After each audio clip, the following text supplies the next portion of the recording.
Week 8, Season 39 of the Heffron Tuesday Night Podcast. I'm your tonight's host, Alexi Kalis, one very average cyclist, but I am, of course, joined by the very eloquent, the voice, Mr. Paul Kraft, and a man who will ensure that Santa does deliver if you order your socks in time, Mr. Capo himself, John Sunday. Good evening, John. Hi, Alexi. Hi, Crafty. Now, this was a week that has had social media in meltdown. There is a number of controversies, but of course, in the end, when the World Tour comes to town, one rider always ends up crossing the line first, and that is Kurt Eather. He's starting his sprint, and the ball right over the gutter. Bolton's on the pole position. Blake Quick's coming. Cody going to the centre. Cody from Blake Quick. Get better. Short law. It is Cody back. Cody from centre. Oh my God, get better. Short law. And that is impressive. A big step out. Once again, does it again. Caleb Ewan went back to the World Tour and spoke of Kurt, and now Blake Quick will be doing the same. The rise of Kurt Eather. Paul, why don't you tell us how it all went down? You look, straight away, I thought John gave a gracious start to A grade. I felt that the big graders, look, John, you'll get over it pretty quickly. The big graders were over the pimple, and shortly after, and to John's defence, he said, okay, get ready to go. And they just friggin' went, didn't they, John? They do take advantage of those sort of heads up, don't they? Yeah. So if the handicaps were on that time that we're used to, Seaparade had a real chance because everybody was riding super fast. And Alexis will tell us this later on. The normal slowdown over the pimples into the headwind didn't happen to Seaparade. They were absolutely smoking it. It came down to the last few laps. There was an incident involving a fall with Edwin Britt down first and at least two others. Sore finger, Edwin. You want to talk about Edwin now? Or No. Edwin's got a sore finger. I'm just pointing that out. This finger or this one? That This one. Okay. So, look, Edwin got, when the A graders came through, some big graders tried to push in on the line, which is what they're supposed to do as such. Edwin got caught out. He ran out of road, slid out into the grass. That brought down Josh Correll and Nicole O as well. At that point in time, there was a couple of splits as well shortly afterwards with three riders controversially getting off the front, John tells us. But we came down to a bunch sprint, and this bunch sprint had five big names in it. It had Tommy Bolton in it, it had Jackie Bennett in it, had Scott Law in it, had Kurt Eather in it, and guess who else it had? It had professional rider Blake Quick in it. John said that Blake was pedaling on a cloud. He was pedaling, and he was pedaling like a pro rider should. Good. He is a pure pro. Came down to the sprint, and Kurt Eather is now a local boy. He was in the wind, Kurt Eather. Boom, 2 pro scalps in 2 years. He's now, well, actually, is it 2 years or one? It's one. Months. It's bang on 12 months, most probably. Yeah, bang on there. He's taken 2 of the big-time sprinters of the pros and gone, I own Heffron Park. Somebody says, hang on, Spurgeon says I'm the king, and Jack Bennett says, I am now the king here at the moment, and he is right. Jack Bennett is the most prolific winner of our current time. That's the wrap-up. What do you have to say, John? Alexis. I said, I just want to add that Kurt, after the presentation, I said to Kurt, hey, buddy, you'd have to be really happy with that. And he gave me the most deadpan response. Yeah, not bad. Not bad. I mean, come on. You've just beaten a World Tour sprinter at your local I think that's circuit. his person. That's his persona. I know. That Alexi, is, like, I've interviewed him so many times, and not bad is like, look, Kurt Eather is like skydiving on Valium. It's like he's just so exciting, but his heart rate is, I swear, it doesn't get over 60. So, Alexi, if you'd just beaten anyone, anybody, what would your respect? How excited would you be? Let alone a World Tour Pro. I'd be excited. And I think here we'll cross over to see Kurt's post-race interview right here. 100 metres to go, you must have started going, hey, I'm actually going quicker than Blake Quick. Yeah, once I got up the side, I kind of knew that I had the speed, so I just kept it going and pushed ahead. At 50 metres to go, he stopped pedalling. You got the chance to get that sneaky look and went, yep, smash the air. It meant a lot to you, didn't it? Yeah, no, I felt good. It's always good to see a pro come down and race this and to get one up over and see better. Great podium photo. See you there. But I suppose for those of you that don't, and Paul and John, I'm looking to be educated here. Where is Kurt Eather? Where's he going? What's he doing? Does anyone is he going on to bigger and greater things? I mean, I don't know. I don't even know how old he is. I mean, he's only young. He's 22, about to turn 23. Been on the endurance track program lately, so that's why we haven't seen him recently for a few weeks. But yeah, he's like at that really the stepping point for the next big thing. I'm not sure what that's going to be, in which direction he's going to head to pursue that. But he's right at that doorstep, isn't he? Yeah, look, he's and there's several riders that fit into this category, and you could say Scott Law as well, and a shitload of others, right, that have been shunned by Oz Cycling or by the selectors. At the Junior National Track Championships, that dude won 2 gold medals. He placed in every mass start event, and they went, oh, yeah, but your timed events weren't good enough. No junior worlds for Kurt Eather. It's been, right, so am I saying has he been picked on? I don't know, but yeah, I think there'll be a lot of people nodding their heads at the moment. He has now recently been down at the AIS, whatever it's called at the moment, at the Elite, the high performance down in Adelaide, right. And he's been brought into the bosom of the Team's Pursuit team. I am concerned that he is being cannon fodder to push the other riders to say, hey, if you don't perform, he's coming in, sort of thing. He has the talent, he has the determination, he has the work ethic to do anything he wants to do. And I'd just add to that, talking about Kurt, that he's just got that natural instinctive ability and power to sprint and win. And it's almost impossible, I think, to harness that into a regimented type of discipline like pursuit endurance. Okay. So, Alexis, that answers my question. I suppose just the one final one, if I could then, is when you say he's riding track endurance, just for those who don't spend a lot of time in the velodrome, what events does that involve? The key feature is the team pursuit, which is over 4,000 meters. The hassle with that distance, it used to be an endurance event, but they are riding that thing at 3 minutes 50 sub now. So that is from a standing start, averaging above 60 kilometers an hour, well above 60 kilometers. I'm talking 61, 62. I actually can't do the math right now. That means you have to be up to that speed within half a lap. And unless you've got really fast twitch fibers, how do you recover from that?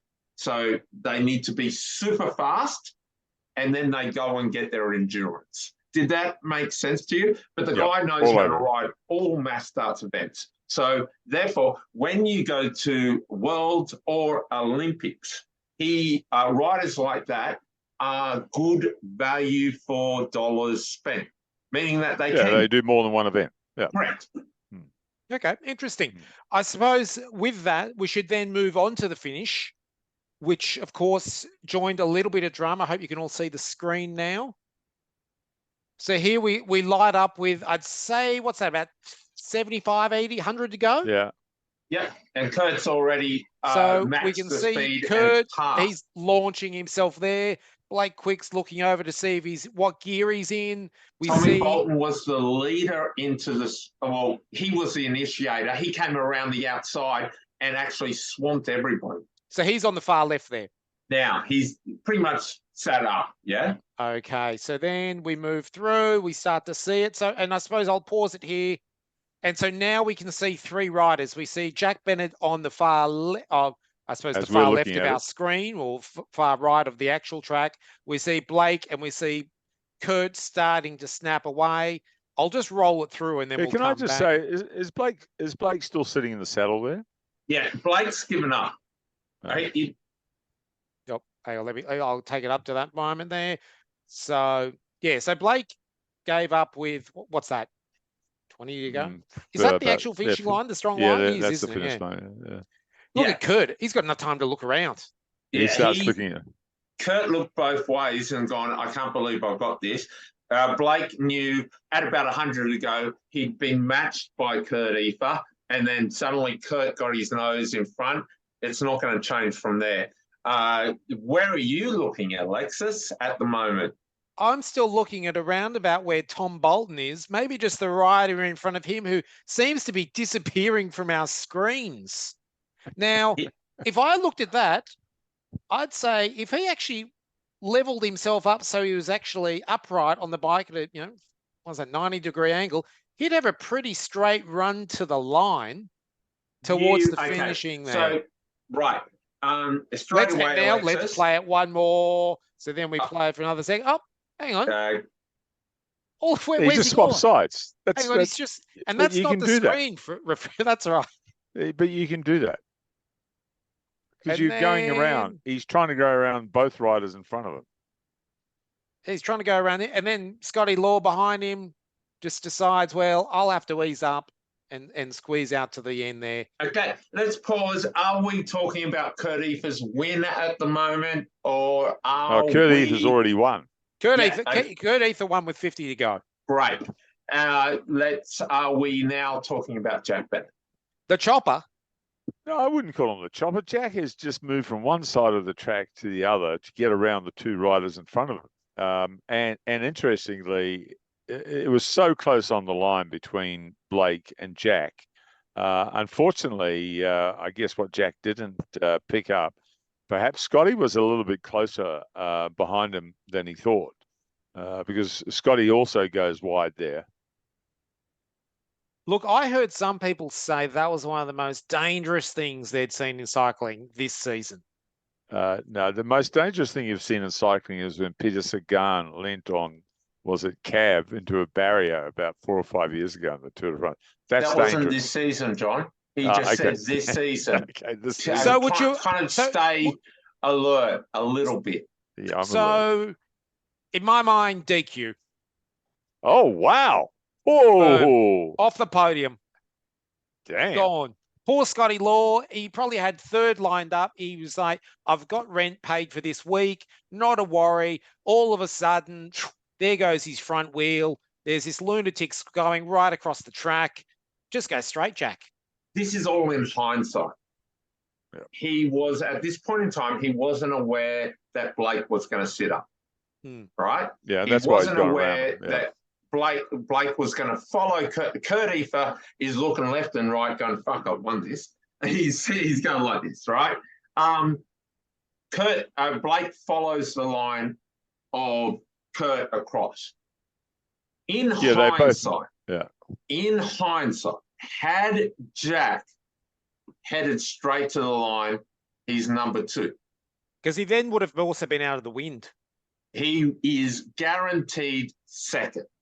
If he went straight. But it is so easy to talk in hindsight. It is. It is so easy. And I guess also when your heart is beating at, I don't know, 195, 210, whatever Jack's max heart rate is, you're just coming off a 15-lap Tuesday night Heffron, your decision-making process is a little bit Correct. squeezed 100%. and stressed, and you see a half an opportunity, and you dive. And in his case, he dives to the left because they're starting to move that way as well. But then, interesting, like you said, in hindsight, hey, had he stayed where he was and just gone for the inside line on the right, number 2. Yeah, and he's number 2, well and truly. Yeah. He would have easily yes, he would have. second. No, but And guess what? We wouldn't be talking about right now. The chopper. the sprint. Okay. So Did he get a chopping board for third place? How do you get past him? Are you arguing the warning? Yes, because it's ridiculous. No, I actually was, as much as I think that, thank God no one went home in an ambulance, they're actually my favourite finishes. Where everyone lines it up. Yeah. I know you guys love the solo and let's all cheer on when someone's won, goes 3 or 4, but that finish where they all line up, that's my favourite. And so something else I want to point out there. Look at the spectators. Everyone is on the edge of the track, just so hyped. I mean, Leo Yip's there, almost running onto the track. And in about 10 seconds' time, Scott Law's on the edge of the track as well. Right? You can't see this right now. He knows how to handle it. You cannot see this right now, but Scott Law's chain is now off his ring. Wow. That's how fast Jack came past him. Just blew it off. Why is his chain? All right, now if there are. So, Alexis, what would have you done if you were the commissaire? On the night, I think I was even saying it. Just DQ him. DQ him. It's great for social media. It's great for the race commentary and the legend of Heffron. John, what would have you done? Well, there's a photo I just sent, which you'll see in a sec, of what I call a dangerous sprint. That is not a dangerous sprint. He's moved from one side to get around the 2 guys in front of him. Like I said on the night, the results stood. What I was more interested in the outcome on Tuesday night were the was the little mishap with 3 to go, which I get. That's a dangerous sprint. I mean, like no one's elbows are out. Look at Sagan's elbow. No one's brushing up against the barriers. Oh, is that what you want to see, John? Yeah, that's a dangerous sprint. I think Sagan most probably went home after that, didn't he? Yeah, he was. Oh, no, that's Caleb. Is that Caleb or Cav? No, that's Mark Cavendish. That is Sagan. That's Michael over there, and that looks like Kowalski. If I'm wrong, I'm okay with that. They sent Sagan home after that. Unfortunately, on Tuesday night, everyone went home together happy. So, Paul, final word? Not as a national level commissaire? Strangely enough, that is actually true, but it's not the final word. It could be. It's the final word for what we're saying, but it's not the definite thing. Look, in rugby league, when Cherry Evans scores a try, but on his way to scoring a try, his foot goes into touch. It's no try. Correct? Black and white. Yep. He broke the rule of putting your foot into touch. No try. Everybody says far out those, but that is not a slur on Cherry Evans. It's no try, but no one says it's a reflection of your character because you broke a rule. There's no in that. Look, when Messi makes a run in soccer or football and he runs just a little quick, gets the ball, goal. Everybody goes wild, right? But he was offside. He was just offside. No one says, Messi, you are a bad person. But for some reason, in our sport, when somebody gets relegated or breaks a rule, everybody goes, or they personally feel it's an attack on them. So maybe we should let Jack race next week. Oh, God, yes. because he's an awesome guy and he is the best rider at Heffron at the moment. This good week, point, Crafty. I have never had so many messages on Facebook, and most of them are critically saying, can't wait for the pod. That's a great thing in the sense that people care what is being said. So, Paul, where do you finally stand on this matter?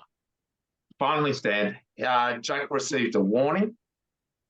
I think that is well and truly acceptable. If I was Tom, I would have relegated. Now, relegated is not DQ'd. Relegation means last to the group, which would have pretty much put him just behind Tom Bolton.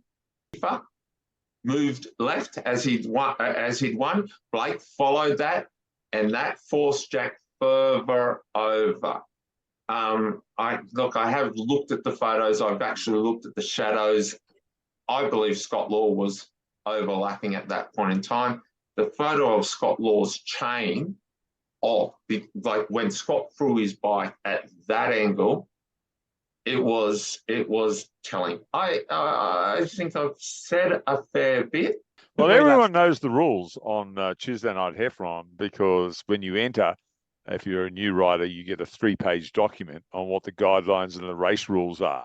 And it clearly says that. And after 39 years, most people do know that you must complete the last 3 laps of the race if you have an incident, like a puncture or something falls off your bike. And we had an incident on Tuesday night, which was on coming around to get the bell 3 to go, when unfortunately it was a bit of a... No, they got 4 to go.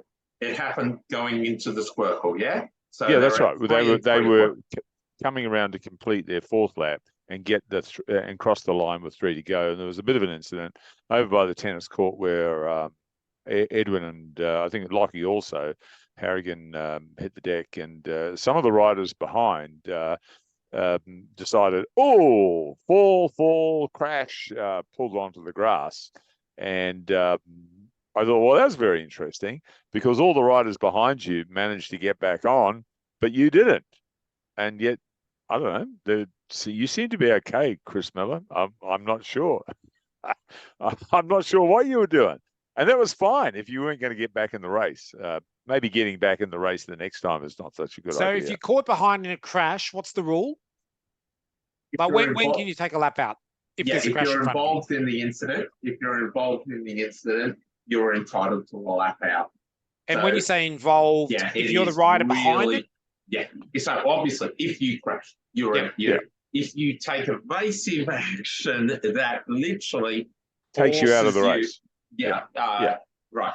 So at the finish line, look, to their defense, the first thing to their defense with the 3-lap rule, we had St. John's going out. We had the radios going off that there'd been a fall. At the same time, we had a C grader who had broken away. We're going to talk about that in a minute, please. There was action of galore going. So A grade just caught B, and they were about to chase down C, but they hadn't caught him, and there was a breakaway in C grade. So there was a lot going on at the finishing line. When the riders returned to the finishing line, Iden and the commissaire did not see that it was actually 3 to go. We stopped, we checked them, we asked them if they were involved in the fall. They all said yes. They indicated yes, so as such, with a nod or something, right? Yeah, we let them back in. And they just jump back in as the bunch comes past as well. They should have been, they had to be in. There's a line. It sounds stupid that it doesn't matter if it's 100 meters, all right, after the line. We all know, maybe not, but you've got to have a rule. And the rule is 3 laps to go. Everybody must be. So you're saying you actually have to kind of go back to 100 to go, and that's where you jump in. Yeah. Complete the last 3 laps. I think normally everyone just waits at the finishing line. That's rolling. If you're getting back in after a punch. At 4 to go, they can go in on the side of the squircle.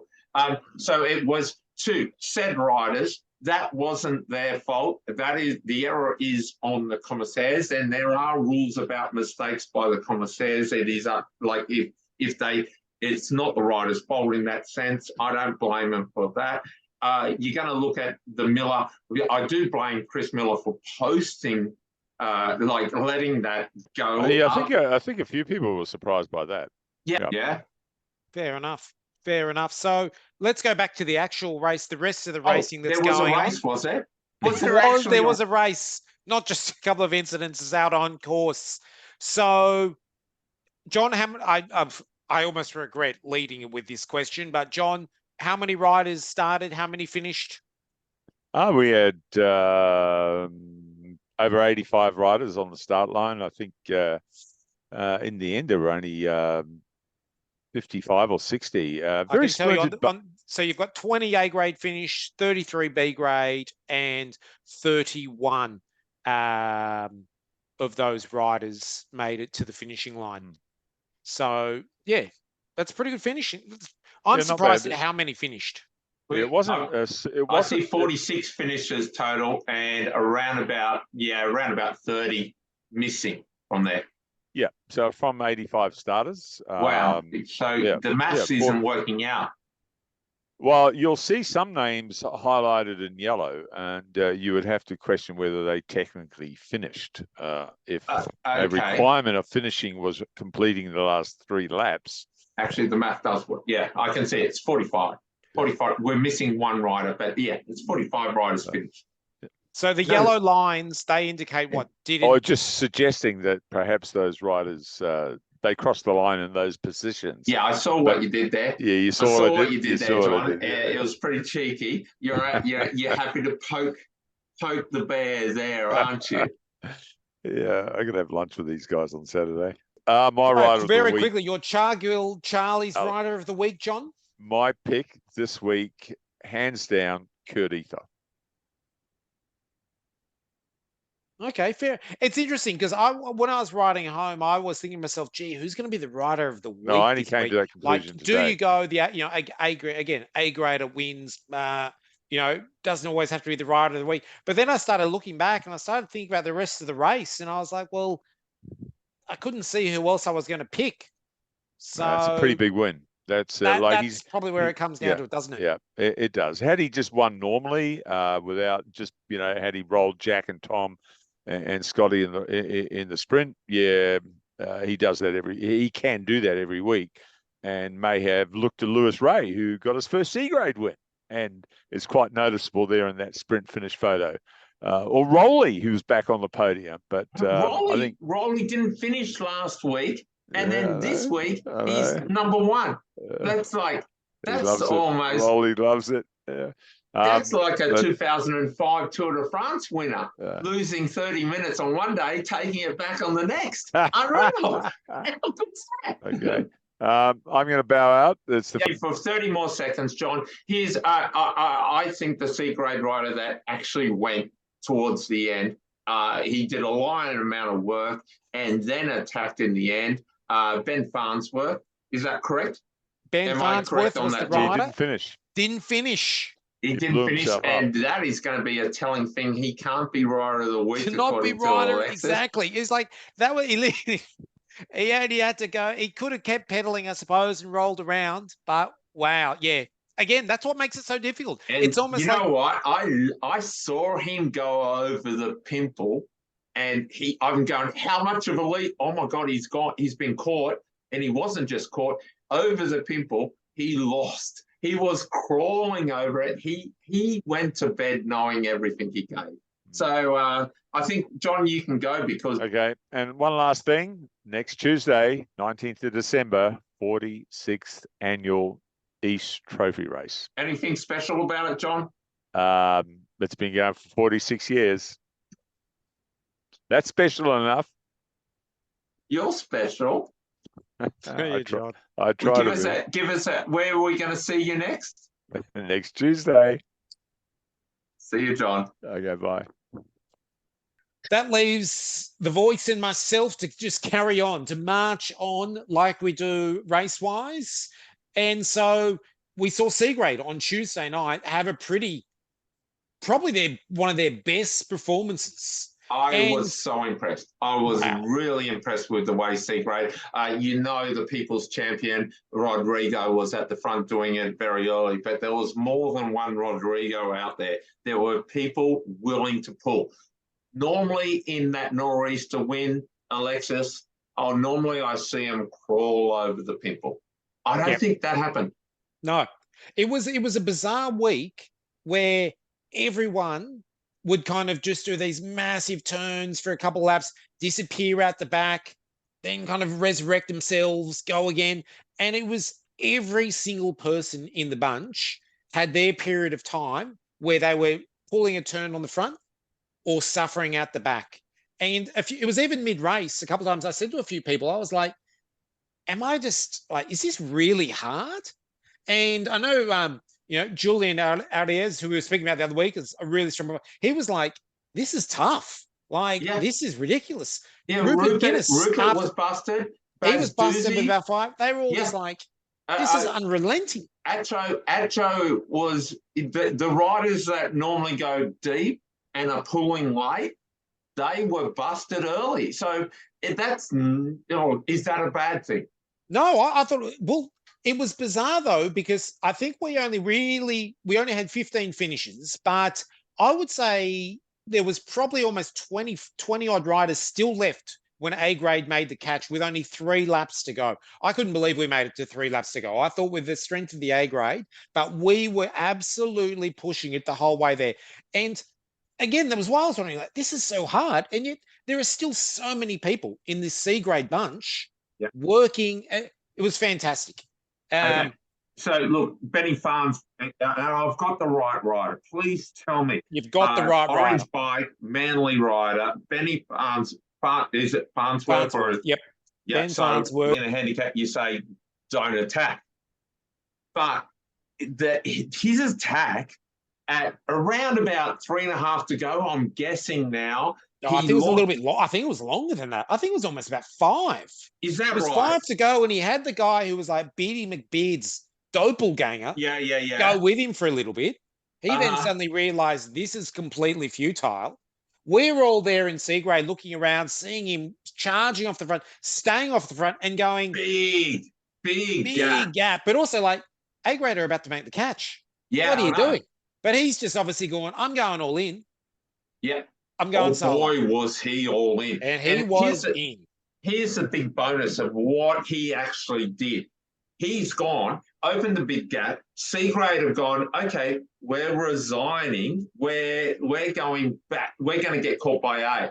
A see how far they're catching C. And they go, we've got them. It's coming up to 3 to go. Maybe we've got them. We can sort of reset, retool, get ready, but they haven't got you because he's off the front and moving further in front.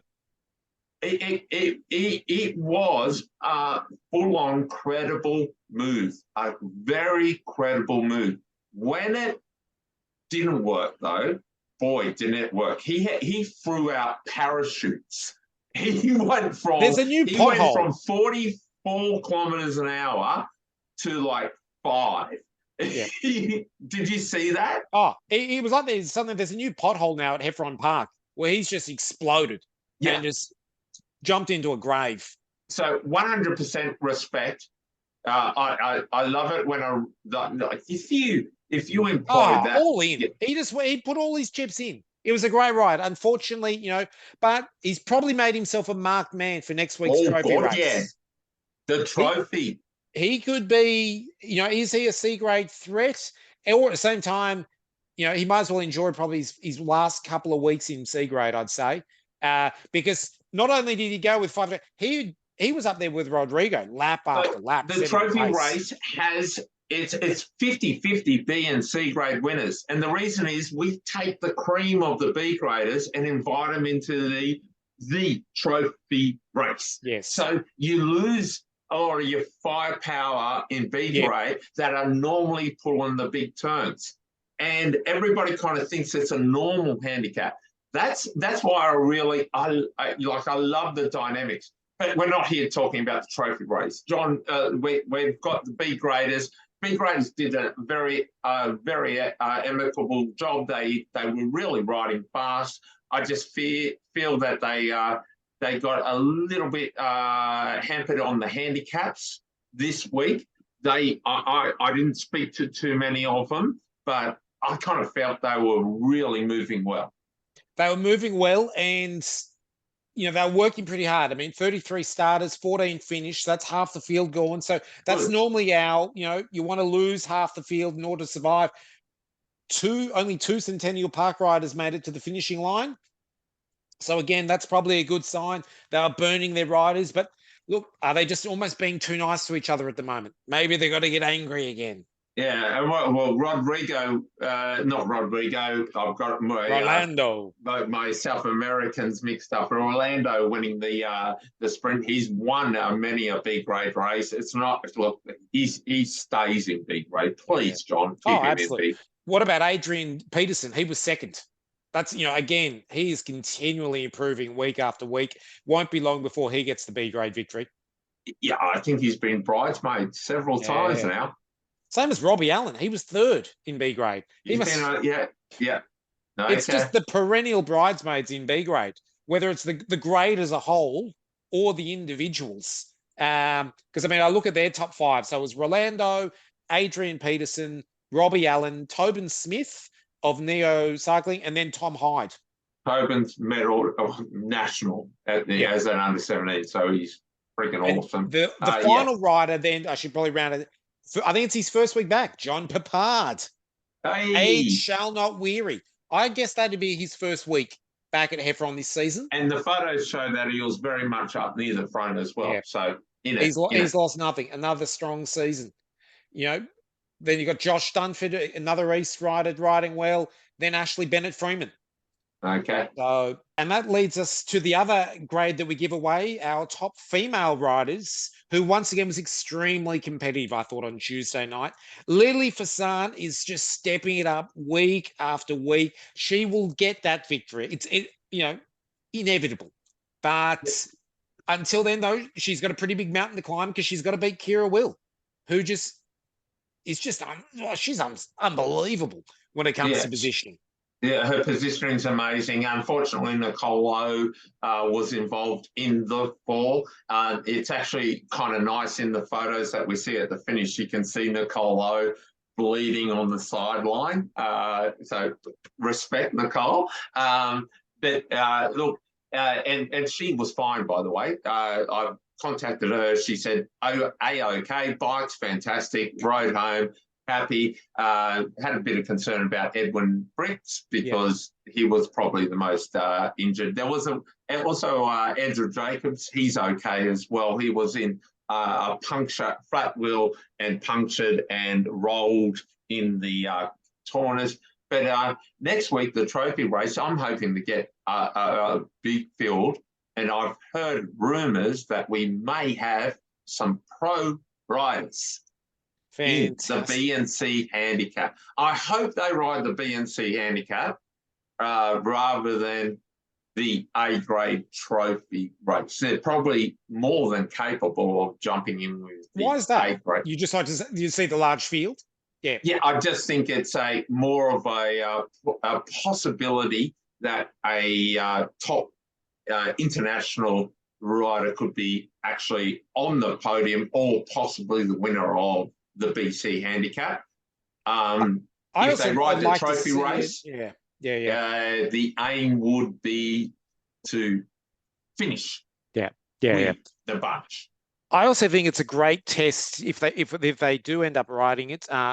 Is to see how Kira and Amy and Lily, like how they perform and mix it up with them. Right. Like, obviously they're racing as themselves week to week, but bang, here's another level. This is where you've got to get, Yeah, and they need to rub shoulders with the pros because it is possible that some of the names you mentioned could be what we're talking about in 3 years' time. Yep. That we've got one of those riders coming to Heffron as a pro.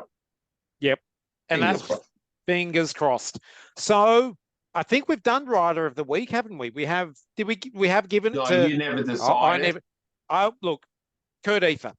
Yeah. Only because, as we say, when the World Tour riders ride into town, Kurt jumps up, jumps on his horse, and bang, delivers some Heffron justice to them. He didn't want to, but he sprinted it in the wind. He was on the windward side, and that was because Tom Bolton came and brought so many around him. He got boxed. So, it was a really brilliant sprint and an amazing one to watch. We haven't spoken about a sprint in such detail for a long time, and looking forward to seeing those riders at the trophy. That's right. It keeps the pedigree of Heffron as well. Keeps the prestige of the race going on. So just to wrap it, so we had on the night, Kurt Eather first, Blake Quick second, Jack Bennett third. Our first B grader across the line was Rolando. Our first female across the line was Kira Will. And she must be on Ray. a bit of a roll. And then Lewis Ray was our C grader on the night. So fantastic effort by all of those riders. So very quickly, we'll wrap it up on our last lap. It is the rider of Brad Mills. It is Chris Miller. 3 riders. Now they're straight riding it. Will Heffron and Kurt Eather. Where is Blake Quick is on top of the wheel. And now they go into the turn. The 3 riders away. Can they... Explain to us, Paul, how does the trophy race work next week? Because it confuses everyone every year. No, peace. 20 laps for A grade, and the A graders also included in them are invited B grade. I don't know how John does it, but he goes, I think you are capable. The B graders, good luck. It is going to be possibly the hardest race, fastest race you're going to do. 20 laps, scratch race, no handicap. The B and C, it is a standard handicap based on the standard week's handicap. You guys, B grade, have got to catch C grade.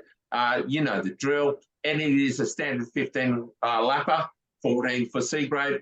You got it. Yeah. That's right. Now, I think the most important thing for B grade to keep in mind is that you have to, first of all, catch C grade. Because I know the number of times I've always ridden B grade is people start racing it like from the start, it's just a scratch race. I'm not going to roll a turn. I'm just going to sit in. And you're like, well, unless you catch C grade, there's no cookies are getting given out. Yep. It's game over. So you've got to work together, catch C grade, then blow it apart, and then race it however you want. But B grade's race doesn't start on Tuesday night until you've caught C grade if you want to win the trophy race. Correct. And we actually don't call it the trophy race. We call it the handicap of that day. And it is prestigious because, guess it. Yeah, Lucas Stevens won it last year. Am I correct? Absolutely. Memorable.